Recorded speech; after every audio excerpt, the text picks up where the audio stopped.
So welcome everybody. As I begin my little introduction here, if you could introduce yourselves in the chat room, that would be much appreciated. Welcome to our second installment of Q&A with PNJ. I love our catchy title. I am Melissa Ziobro, the Specialist Professor of Public History at Monmouth University in West Long Branch, and a member of Preservation New Jersey's Education Committee. And I am here with expert researcher Joe Grabas. More on Joe in just a moment. Q&A with PNJ is a project of Preservation New Jersey that seeks to highlight voices across New Jersey's historic preservation community and bring their knowledge and expertise on a wide variety of historic preservation topics to the public. Q&A with PNJ will initially take place online and run approximately 1 hour. The session will start with a quick networking round where all attendees will share their name and, if applicable, affiliation. That's why I'm asking you to type that into the chat. Just the way the Zoom webinar is set up today, you won't actually be able to talk, so I'm going to read the introductions just for today. We might tweak that in later issues of Q&A with PNJ, but for today, go ahead, type it in the chat, and then I'll introduce everyone. We will then launch into a conversation between me and Joe about his career and his research tips for you. And then the session will end with 15 minutes of Q&A from the audience, which again, you'll type into the chat and I will read for Joe. So let's get to some introductions. First, let me recognize Emily Mans. She is the Director of Preservation New Jersey. She was there helping us get things started in the beginning, so I am sure that you got to see her. Now I'll navigate into the chat and let's see who we have. So we've got Deborah McNally, Director of Real Estate at Rutgers University. Kathy Heim, and I apologize in advance if I am mispronouncing anyone's names. I don't see an affiliation for Kathy, but welcome. Gary Soretsky, the recently retired Monmouth County Archivist. Welcome, Gary. I've got Jeff Tyler. I've got Cynthia Affinito, who says, hi, I'm new to all of this, and all the more reason to be here. We're happy to have you. We'll make you feel comfortable in no time. Bob Cull from PNJ, Jeff Tyler, again, who else do I have? Frank Wong, Dale, also from Preservation New Jersey, Mark Nonestad from the Middlesex County Division of Historic Sites and History Services, Frank Wong, Rutgers University, University Planning and Development, Ellen Stewart, Hoboken Historic Preservation Commission, Susan O'Brien, Scott Bauman from Pittstown, Hunterdon County. Kathy Heim, who I referenced earlier, is from Point Pleasant Historical Society. Great to have you. And Stephanie Delat, the educational coordinator and trustee at Parker Homestead 1665.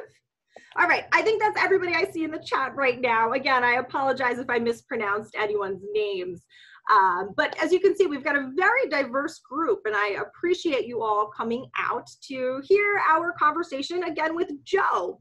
So on to Joe, the man of the hour. Joe is one of only a few dozen individuals in the state of New Jersey who holds the designation of Certified Title Professional and is one of the first 5 individuals in the United States to be designated as a national title professional by the American Land Title Association.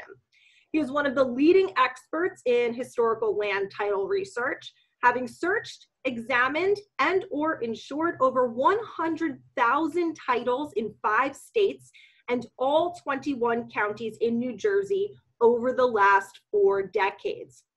So Joe, can you tell us a little bit about your career path and how you got where you are today? Well, you know, it's interesting. Coming out of high school, I went to Rutgers University.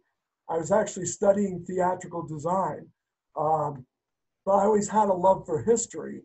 And I got a job while I was in college I'd go to class, then I'd go over to the New Brunswick, the Middlesex County Courthouse. I'd search a little, I'd go back to school, I'd go back to the courthouse and so forth. And it was a great job for me while I was going to college. And when I started my own business later on and would hire people over the summer, I would always put advertisements in the Daily Targum and other newspapers for colleges, because I knew that especially the history students would have a particular aptitude for this type of research. For me, it's been a great experience. 42 years I've been doing this. I'm still doing it every day. I'll probably do it to the day I die because I love it. I absolutely love doing it. And every day there's something new and different that comes across my desk. And so it's a new challenge, but it's not an insurmountable challenge. It's a challenge that you want to find the answer to. It's kind of like a little Sherlock Holmes sort of thing, you know, solving that mystery. You know, the clues are out there. It's just connecting them together. And that's one of the terms that we use in the title business is a chain of title. The idea that every document is connected to another document and actually stands on the shoulder of the prior document. Remembering that initially, the entire state of New Jersey was owned by one man, James the Duke of York, and then he sold it to two guys, Berkeley and Carteret. So imagine that, just one big piece of property, lot one, block one. And that's where we started from. And then everything had to be subdivided from there on out. And each one of those documents is the end of a chapter in one person's life and the beginning of a chapter in another person's life. So I see documents as those things that connect people, and people is history. People's not about wars, it's not about elections, it's not about catastrophes, it's about the people who find themselves in those situations, right? And how they deal with them, how they survive, how they overcome, adapt. That's history. So, you know, for me, having this interest in history, I think I was naturally inured to doing this type of research. But ultimately, it was a good business, and it was business for me. I was doing it to make money. I was doing it as a career. I left college. I didn't finish. I left college. Eventually went back to Monmouth University and got my history degree, left the theater behind. And it wasn't until 1991 that I had an epiphany that really literally changed my life. And that was, I was called in to find out who owned a piece of property that was acquired in 1830 by a former slave and was handed down throughout the centuries, throughout the decades, through the family. There were no other deeds. There was a deed in 1830, and that was it. And I had to figure out who all these people were, and their last name was Brown. So anybody who knows anything about genealogical work, you understand what that involves when you're dealing with Browns. And these people were prolific folks too. They had 12 children and 10 children each generation. So even though this guy, Jake Brown, who was living there, everyone considered it his home, his property, it really wasn't. He only had a fractional interest in the property, and we needed to sell the property because he was approaching his 100th birthday and he needed to go into an assisted living situation. And so I was able to figure that out, and we're able to get him into the situation that he needed to be in. About a year later, I went back to the property. It's in Fairhaven. It's on Browns Lane, as a matter of fact. And it was gone. The house was gone. And there were 3 new McMansions in its place. And I had realized at that point, this was long before I met Professor Veit and understood about historical archaeology, I realized that nobody had taken pictures of the house. Nobody had done any archaeological work on the house. And this was lost. And I said to myself, it's very possible that this could have been the oldest home built and owned by a freed slave in Monmouth County. And now it's gone. And we have no record of it. And I was pretty upset over that. And 1830 is a really interesting year because it's a year after 1829, which was the first year that Black men born to slaves after July 4th, 1804, could actually have their complete freedom. They would have finished serving their 25-year period of servitude that was required under the Gradual Abolition Act. So 1829, 1830 were watershed years for Black people in New Jersey because they could finally start to realize the benefits of freedom. And it was all gone. And I was so upset. And I said, you know what? I've got to tell this story. And it took me a while. It took me until 2014 to finally write my book and tell the story. But I was researching the whole time for 20 years.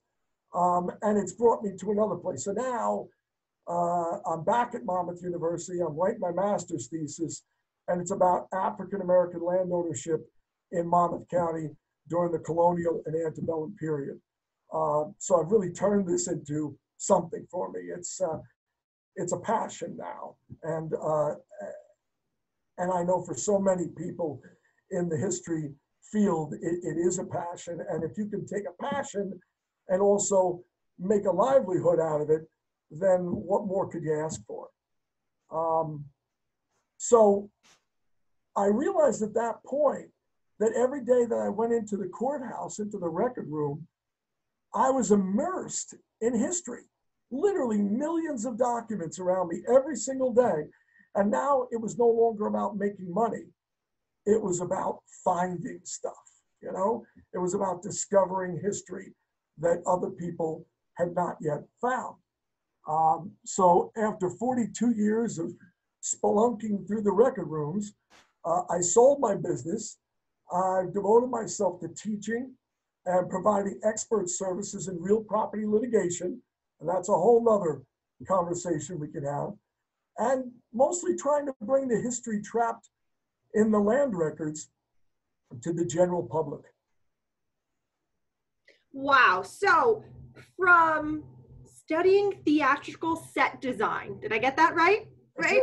To embarking on this part-time job doing research, you've built this incredible career, right? And also wrung so many of these stories out of the archives. It's just fabulous. And I always tell my students, you know, you might arrive at college with an idea of what you're going to do, and it's good to have a plan, but you have to really be open to the path that presents itself. And so you followed that path, and look where it's taken you. It's really amazing. So you mentioned Mr. Brown's story, which is kind of a segue into your fabulous book, which I think Emily's got on a slide there for us, if she can put it up. Owning New Jersey, Historic Tales of War, Property Disputes, and the Pursuit of Happiness. So in this book, you publish some of the stories that you found as you put it, spelunking through the records rooms. Tell us a bit more about the book and some of the other stories in it, in addition to Mr. Brown's. Well, so, you know, I have made that promise to Mr. Brown to tell his story. But also, as I taught more and more, people would come to me and say, Joe, you got to write a book, because who's going to know about this stuff otherwise? And eventually, 2014, of course, was the 350th anniversary of New Jersey. And New Jersey was created by a deed, as opposed to other colonies, which were created by charters. Our state was created as a real estate prospect. And of course, from the two gentlemen, Berkeley and Carteret, they would go and sell it to groups of other investors, what they call proprietors. And so it was really about buying and selling real estate. And so the state of New Jersey is really built upon that foundation. And I said, we should talk about owning New Jersey and how important the land is to the development of, did I just lose you? Whoops. There we go. To the development of New Jersey. You know, we were an agrarian economy, and that, of course, was important. But also, and I don't want to be controversial, but there's been some discussion about getting rid of the word freeholder because it has certain connotations. I can tell you that it has to do with land. It has to do with the English concept of a land ownership, and a freeholder was a person who held land free of encumbrances and liens. And that was important because you couldn't serve in a public role as a public servant unless you were a freeholder. You couldn't be sit in the assembly, you couldn't sit on the council, and they preserved that into the very first Constitution in 1776. So once again, you had to be a freeholder in order to hold those positions. The idea being that if you possess property in that jurisdiction, you would be invested in it, you would be concerned about it, you weren't a transitory individual, but also hopefully you would have a certain level of experience with negotiations and complex transactions that you would be able to deal with public service and public policy. So that's really where the word freeholder comes from. And so when I looked at my book, I said, well, let's talk about some freeholders. Let's talk about people who used land to better themselves, and some who it worked out for and some who it did not work out for. But also there were other stories there, like the Jake Brown story, where certainly Jake Brown's great-great-great-grandfather, he's the one who bought 8 acres in Shrewsbury at the time and subdivided it and gave and sold pieces of property to other African Americans. And they built a meeting house, they built a school, and they built a church on that property. So they created a community, and most of these people had recently been manumitted. So they're trying to develop a free culture from something that they obviously did not have an experience with before. And they understood that a sense of place, and how do we get a sense of place? On the land, right? We're all connected to the land, metaphysically and physically, right? It's existentially. Without the land, we wouldn't be able to survive. And so I started to look at it from that standpoint, what it meant to these folks and how they used the land to try to reach that freedom that had been so evasive for so long and still was, right? We all know that right up until the Civil War, there were still people who were slaves in New Jersey. And so they couldn't achieve that. And these folks were out there trying to make it happen. And so this wasn't just about owning the land. It was about finding a way to move ahead, finding a way to be more, to have, self sustenance and, to make your way in the world. And so that was a big story, and that's why I have 3 chapters in the book devoted to it, and even more so now that I'm working on the thesis. The other one, a story I want to tell you about was it's in the book also, is the story of Iraseek of Wicatonk. So Native American deeds, and there's only about 175 of them existing, are some of the only written records of Native American transactions.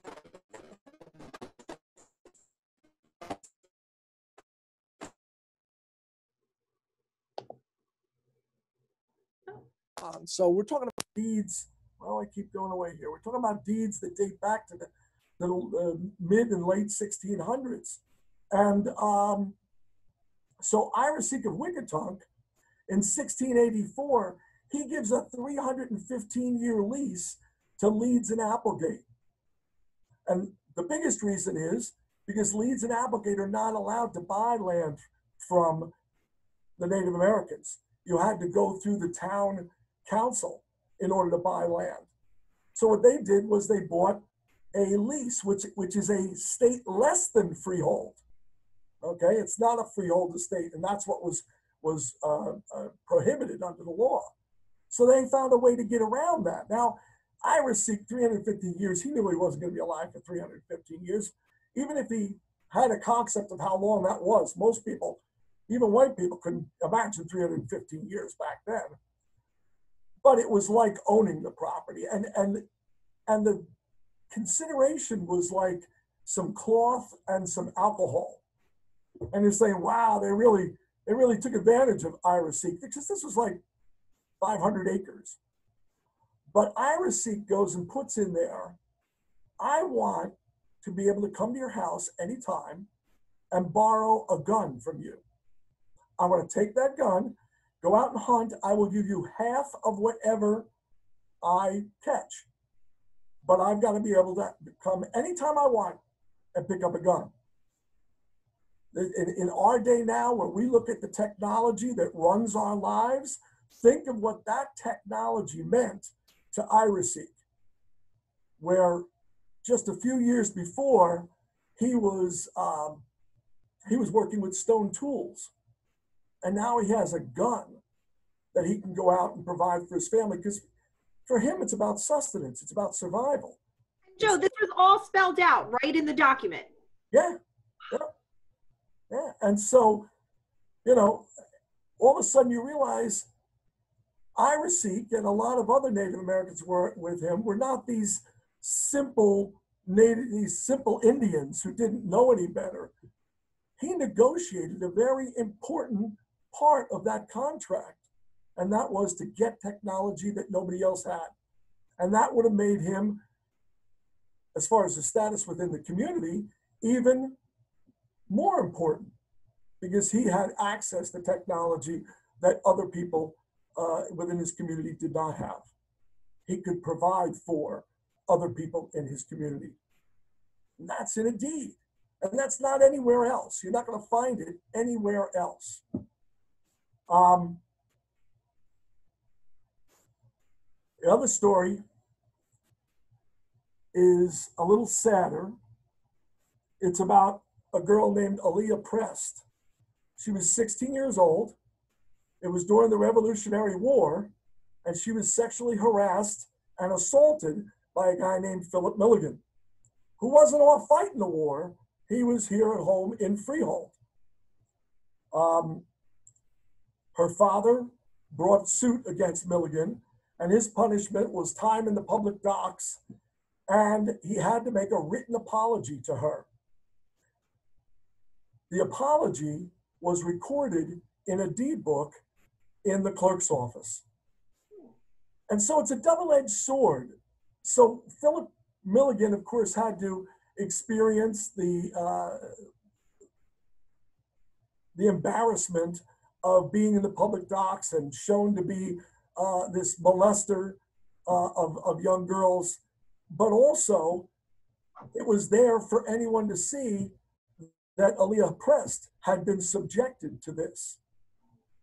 And it's there for eternity. It will be there for all time, because in New Jersey, the law says land records must be kept forever. Not like other historical documents that might get thrown away or something like that. These will be here forever. And this story of this young girl, and one of the things I found out was that she died a spinster. And you have to wonder if this experience, and we talk about PTSD and things of that nature today, you have to wonder if this experience shaped her later life, that she never fully recovered from that molestation. And this is in the land record. She's like, well, how would this be in a deed? But that was a public place for recording. Before we had county clerks, all important documents were recorded with the clerk of the Court of Common Pleas. So that was our original deed recorder. So everything would be recorded there. So you have court records and things of that nature. And you can walk down the Monmouth County Courthouse today and look at this deed book, and you can read the whole story about Aaliyah Prest and Philip Milligan. Finally, and one of my last stories was about, it was really an unlikely thing. I was literally spelunking in Passaic County, and I turned the page and I found this document. And I said, oh my God, this is amazing. And it was about a guy named Catalina Lambert. If any of you ever have the opportunity to go up to Lambert Castle, up in Patterson, it is the home of the Passaic County Historical Society. It is a wonderful, it's beautiful architecturally, but it's also a wonderful museum. And the folks there are great folks, and they've done a great job in preserving this castle. It really is a castle. And if you look at the front page of my book, this is it right here. It still just looks just like that. And it's amazing. It's actually smaller than it used to be. And why? Well, Catalina Lambert came here in 1851 at the age of 17 years old. He had a 12-year-old brother and no money. Within 6 years, he was on his way to success and on his way to becoming the Silk King of Patterson, which was a huge business up there that Hamilton, started with his industrial concept for the city. He built a castle on top of Garrett Mountain. It sits up high above Patterson. He could walk out on his porch and look down on his factories and all the land that he owned, like the king that he was. But something happened. In 1913, they had the Great Silk Strike in Patterson. And this was one of the most significant early labor disputes in New Jersey. Well, what had happened was he took a very hard line with the labor people, and that hurt him quite a bit financially. Over the years, he was a great collector of modern art. Modern, I mean the Impressionists. I mean Monet, Renoir, Cézanne, those people, before they knew that they would be worth untold millions of dollars later on. And he actually had one of the largest private collections of art in the United States at that time. When things went south during the strike, he had to put up all of his land in 3 different states and every piece of art. Every piece of art he owned, 428 paintings and 34 statues, painted and made by the masters, went into that mortgage. Not only did they say the piece, the artist, and what room in the house it was kept in. That's the only listing of his entire collection anywhere. The people up at the Lambert Castle, they do have the auction books when he had to sell all of it in order to save his house. And you got the opportunity to go up there. It's great. He sat there and watched them sell every single piece of his artwork. And they have his book, his auction book. And on one side, it says what he thinks he should be getting. And then the other side, he wrote in what he actually got. And the difference is pennies on the dollar. And he had to sit there and watch that happen to his passion because of his position and his stance on labor. And so this one document encapsulates a pivotal moment in our history, in the labor movement, in the way that the robber barons had come to power, and many of them had lost power because of their dealings with labor or unwillingness to deal with labor. So it's an extraordinary document. And I found it by accident. And I said, I've got to tell this story. And I could listen to you tell these stories all day. It's just amazing. But I want to pivot just a bit and now look at how you can teach our members, our viewers, how to go out and find these documents on their own. A lot of our members might be researching historic properties, whether it's to get them on our top 10 endangered list or write a historic register nomination or any number of reasons.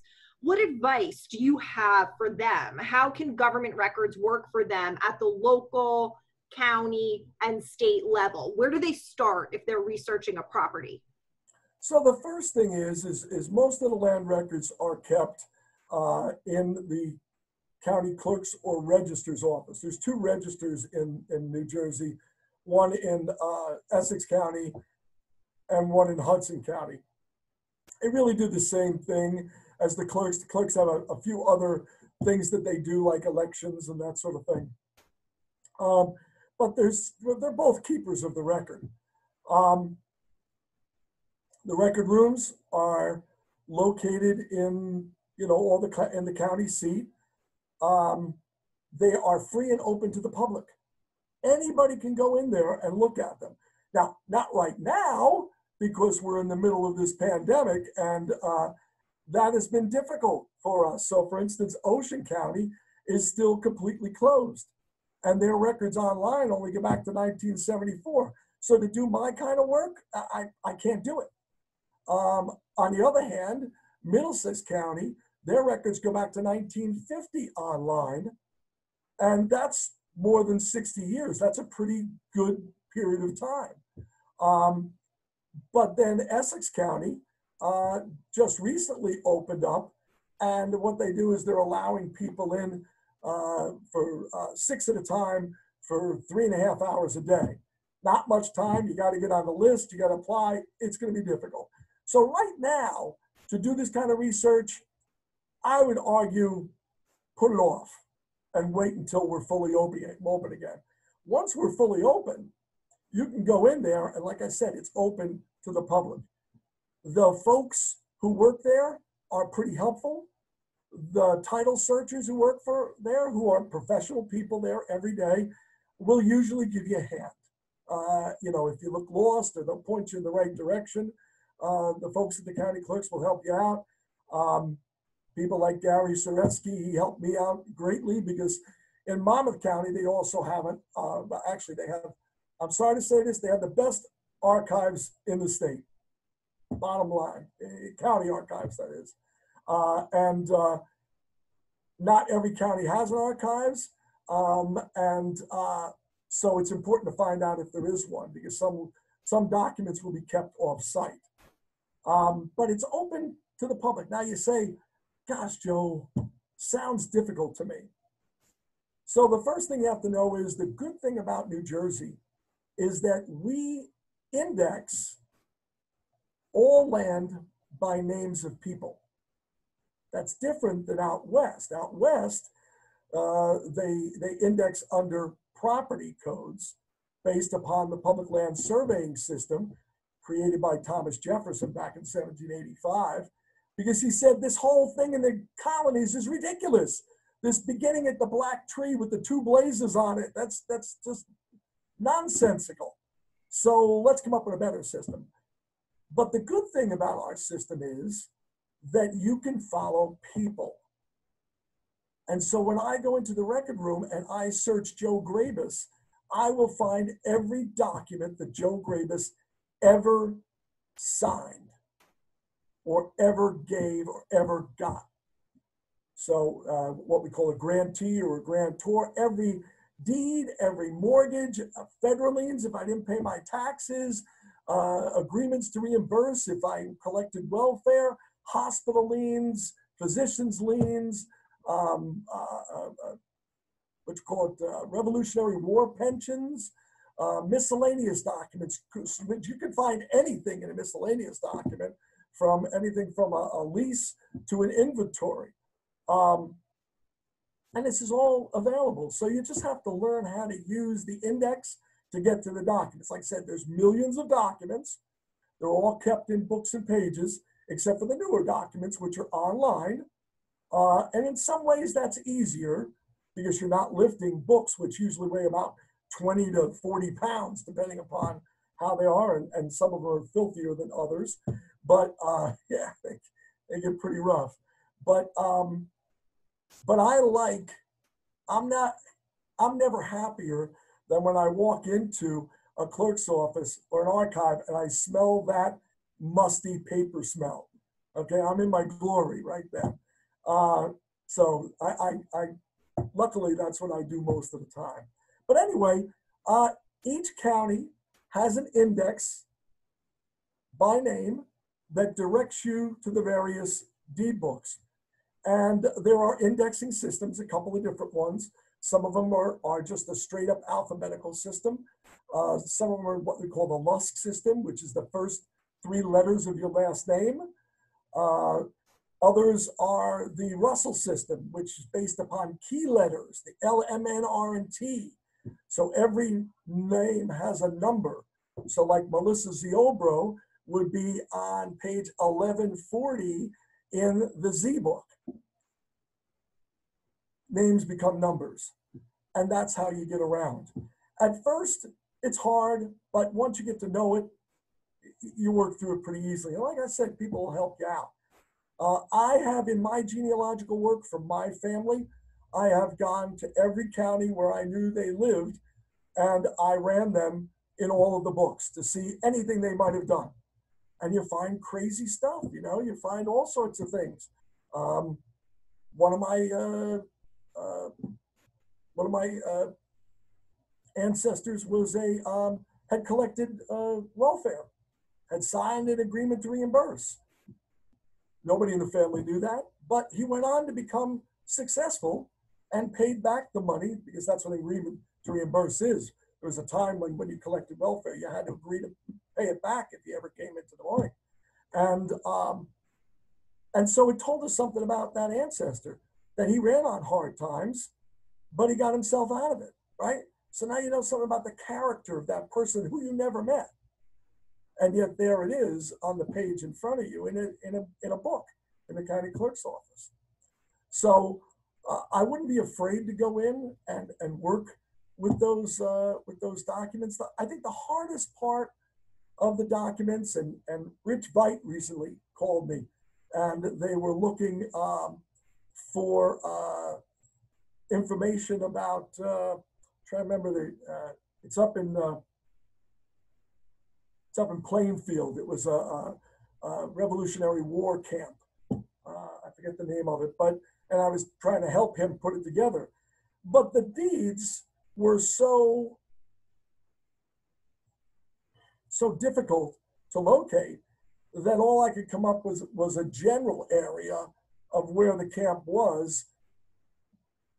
And I said, if you want to have me spend the next 3-4 years working on this, and God knows how much money, I might be able to absolutely pinpoint it for you. So there are limitations. It's like brick walls in genealogy, okay? There are brick walls in this type of work also. Sometimes you have to go at it, just like genealogy, you have to go at it in a different way. Go around the wall instead of through the wall or over the wall or under the wall. It's the same thing with land title documents. If you don't want to travel all over the state and go to each one of these counties, the archives in Trenton has most of the records on microfilm. I find them to be a little more cumbersome that way. And of course, because it's microfilm, the resolution is not nearly as good. But what's happening is more and more, like Bergen County, they've put almost all of their documents onto the computer now, and the resolution is difficult there too. To look at the actual original document, you have to go off-site to their archives, and they're not kept in a way that you can access them easily. So that presents difficulties. But I'll give you an example. I got a call, that was about a year ago, and I know there's somebody on from Hoboken, and they asked me to try to date the house on this property, and it was really important as to whether they would be able to develop it in a certain way. And I was able to go in, and by using the maps I found in the courthouse, which there's plethora of maps that can be used and are helpful, and by using mortgages that I found. So the simple concept is this: if it's 1782 and you buy land, most times you're not going to get a mortgage on that land. Most people weren't giving out mortgages. There weren't a lot of institutional mortgages at that time. At best, it would be what we call a take-back mortgage. Somebody sell you the property and take back paper, take back a mortgage, and you would pay them. But usually you'd find nothing. But when they developed the land, they oftentimes took out a mortgage to get the money to construct the building. And so based upon the mortgages, based upon the developer, this is a particular developer in this area, looking at the pattern of development of other properties in the area and the mortgages that were taken out, I was able to date that property without bringing in an architectural historian down to within 1 year. And you know, that was the kind of information that I could get out of the records. Now, it doesn't always work that way, but you have to be a little creative, and you have to not just look at deeds. You have to understand that there's lots of other documents in the clerk's office that might help you with your research. And some of them are in crazy places. I was down in Cumberland County, and I always do this. I went down into the basement, and in the back of the basement, there were all these court records just sitting there. And I'm reading court records, and I'm finding out that in like 1775, if you had a baby out of wedlock and it died, as a woman, you could go to jail because they thought that you killed it.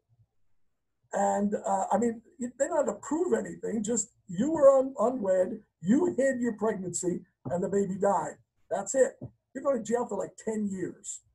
And that was in those records. So these are the kind of crazy things that you read most histories, and I dare you to find them referring to deed books and pages or mortgage books and pages.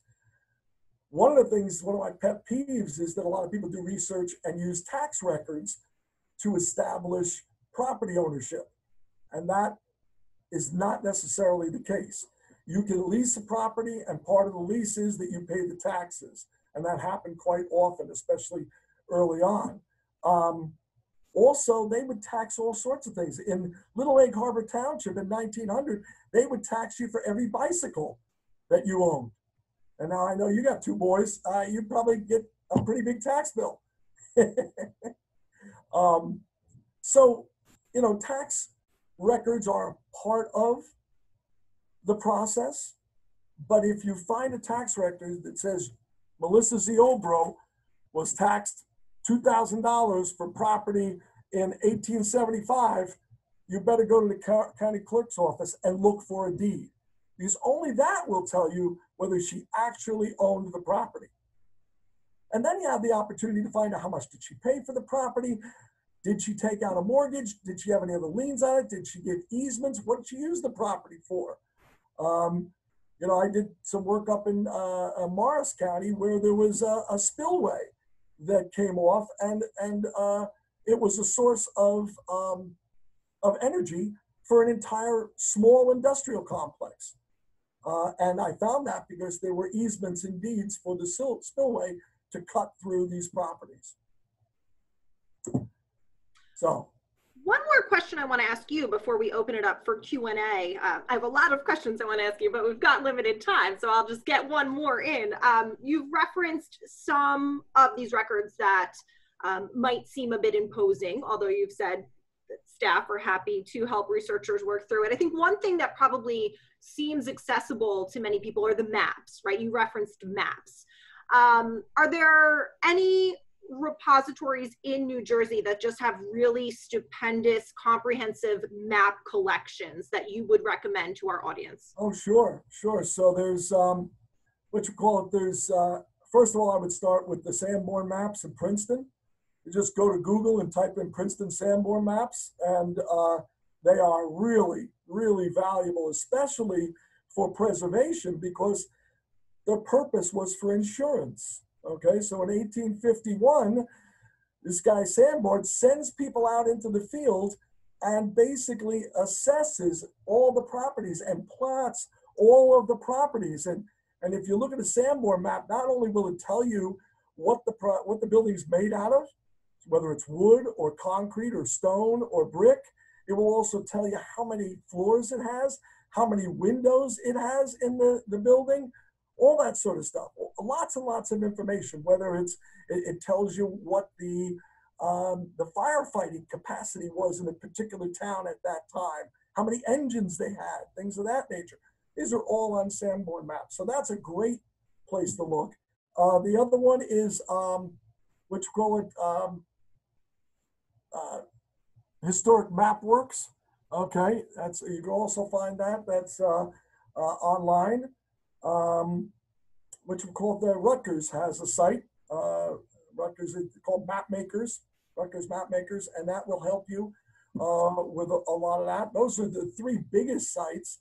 But don't be afraid to go to local historical societies. So I was doing some work down in Ocean County, where you live, and I looked through all the maps at the county clerk's office, and right across the street, well, sort of across the street and down the block, is the Ocean County Historical Society, and they have an entire map collection of maps that never got filed with the clerk.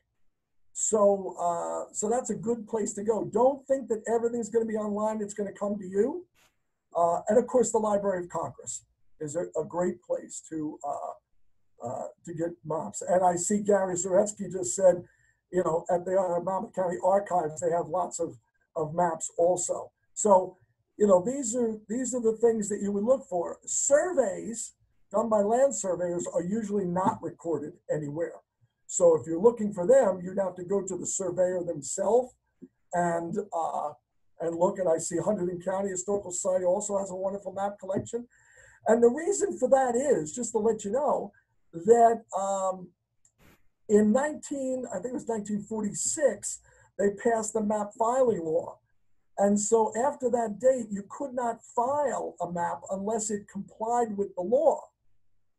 So people would come in with older maps that didn't comply with the law and say, I want to file them, and say, sorry, it's not eligible. Now, I know in Middlesex County, they have an unfiled map draw.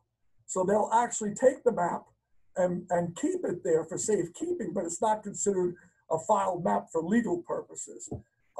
And so sometimes you can find some choice pieces of information in the unfiled maps. So, you know, there's a whole, and obviously a lot of private collections and things like that, but those are a bunch that, and I use them literally every single day. And it's so great to have so many of them come to us through the internet, because I used to have to drive everywhere, you know, throughout the state to look at these things. All right, excellent. Well, I want to make sure we leave some time for questions. Why don't we pivot to that? If you have questions, we're using Zoom webinar versus regular Zoom. So go ahead and type your question in the chat, and I will, oh, well, Joe can see it too, so I don't have to read it, so Joe can read it. Any questions to type in the chat? Give everybody a second there.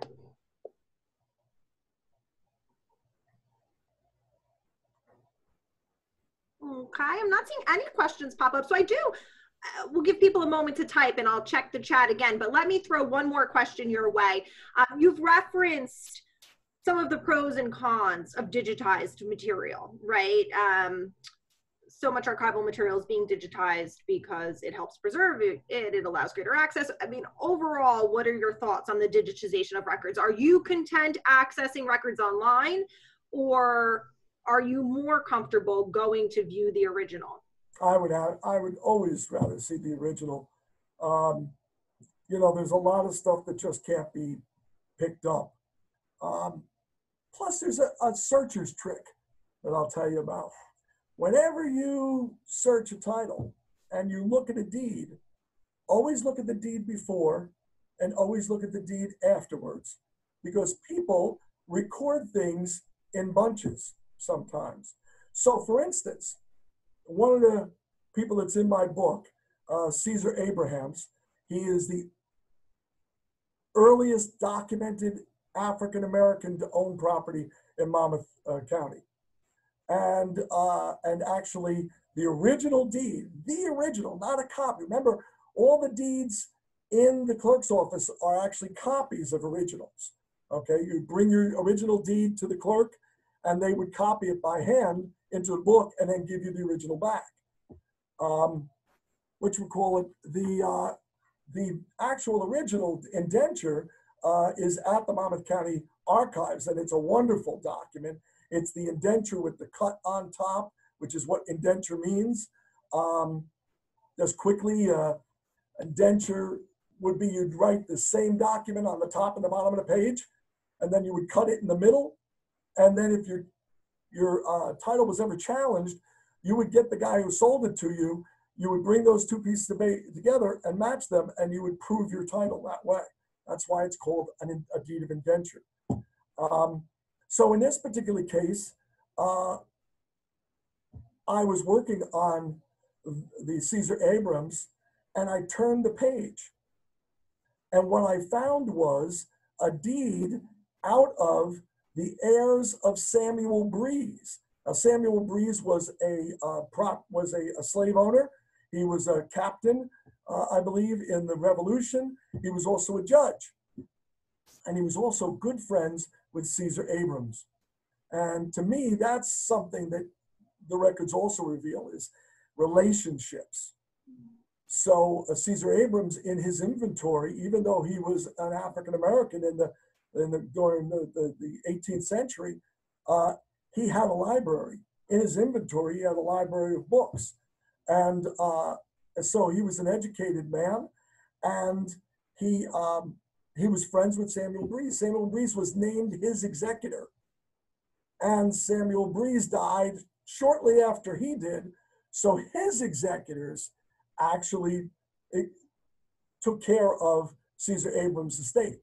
I would have never found that if I didn't turn the page, because they were looking to sell the property, so they had to record both of them. Caesar Abrams' deed was not recorded. It was 34 years later that it got recorded because they needed to record it so they could sell it out of the estate. Good tip, practical tip. Couldn't do that. You couldn't do that on digital because you could only look at one document at a time. Yeah, excellent point. I have a question for you from Scott. He says, is Mr. Grabas familiar with taxation of window panes in colonial era New Jersey? If so, can he speak about it? You know, I've heard about that. I haven't done any research on it. I think we're all familiar with the idea of mansard roofs, right? Have you ever been to New Orleans? You know that one of the reasons is that they taxed you by the floor up to the roof line, so they created the mansard roof that would not allow them to tax higher than that. Of course, that only holds off the taxing authority for a while. They eventually figure it out. But I had heard about the taxation of window panes, but I unfortunately have not done any research on that, so I can't shed any more light on it. Maybe that's a topic for another day. Peggy notes for anyone who's not reading the chat that familysearch.org has lots of deed records digitized from microfilm. Just a tip for everyone. Jeff Tyler asks, what about riparian, I don't know if I'm saying this word right, rights such as property in Leonardo on Raritan Bay? So in addition to a lot of other things that I do, like I'm on the Monmouth County Historical Commission, I'm also a commissioner on the Tidelands Resource Council, which is responsible for all the riparian rights claimed by the state of New Jersey. So every month I meet in Trenton, and we decide whether we're going to sell land back to people that they always thought that they owned. But the state of New Jersey says they own it. The general rule is that based upon rights of conquest against the king and England, the state of New Jersey has claimed ownership of all lands now or formerly flowed by tidal waters. So you could have bought a property 100 years ago and it was dry land, but 150 years ago, it was underwater. The state of New Jersey claims that property. And they use maps that go back as far as coast and geodetic surveys from 1851. So they don't mess around about this. And every month we have about 30 matters that come before us, applications to buy back that land that people thought they owned. It is the law in New Jersey. It's not the law in every other state.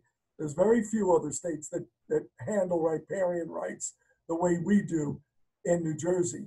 I think it's because of the development of coastal properties in New Jersey. We're probably one of the most developed coastlines in the country. And so it all came to a head in 1968. It's a famous case, a lawsuit where the state set up and said, wait a minute, we're giving away all of our property here. And everything kind of changed since then. So yes, I'm very familiar with that. And the Leonardo and the Raritan Bay are definitely in the riparian zone. And it doesn't have to be just on the water. It can be a stream that runs a mile inland, okay, if it still is or was tidal. So for instance, the Raritan River itself is tidal all the way up to Bound Brook. So property anywhere along the river, all the way up to Bound Brook, can be claimed by the state of New Jersey.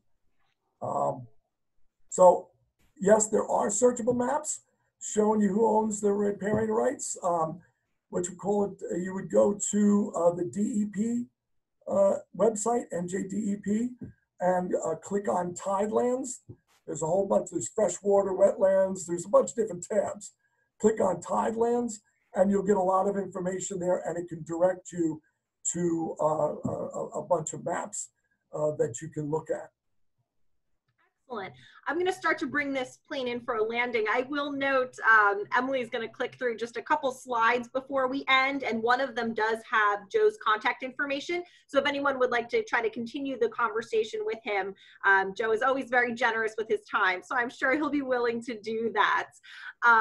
There was one question that was coming through in the chat from Facebook Live from, I think it was Letizia. I'm sorry, I can't see the chat at the moment.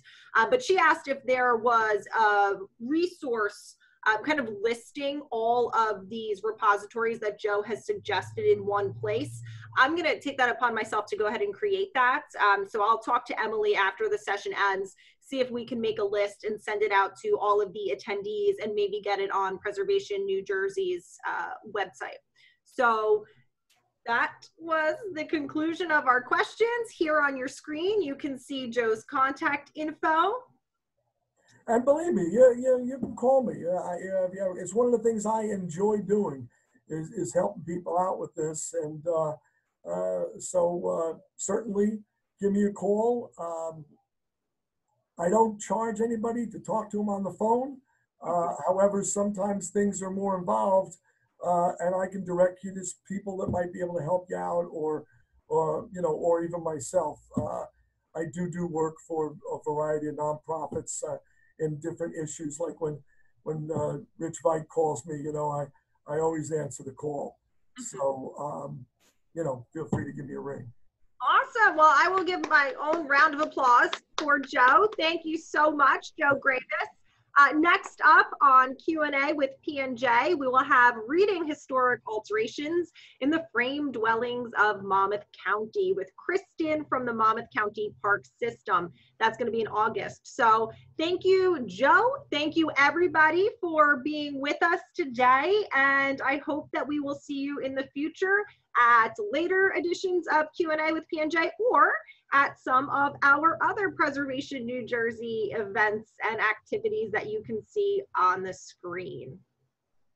All right, everybody. Thanks a lot. connect with Preservation New Jersey online on social media and all that good stuff. We hope to talk to you again soon. Bye-bye.